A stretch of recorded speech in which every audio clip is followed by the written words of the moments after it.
Paulo, wag na daw pakawalan si Kim. Inaabangan talaga ng Kim Pao fans tuwing may magse-celebrate ng kaarawan sa mga idolo nila na sina Kim Chiu at Paula Avellino.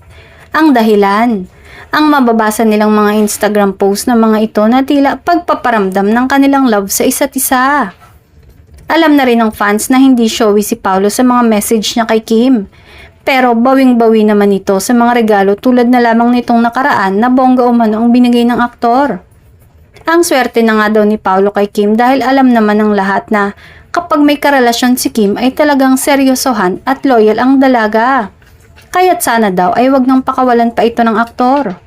Samantala, hindi pa rin tapos ang Kim Pao fever. Sina Kim at Paulo na naman ang pinagpiestahan online matapos ma-spot na magkasama sa isang jogging session. At ang pinaka-catch, parehong-pareho ang suot nilang running shoes.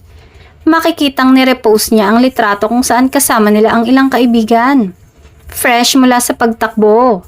Pero mas napako ang tingin ng fans sa paa ni Kim at Pao. Parehong brand ng running shoes ang suot nila. Hindi lang basta pareho ng brand, kundi parehong-pareho ng modelo at magkaiba lang ng kulay.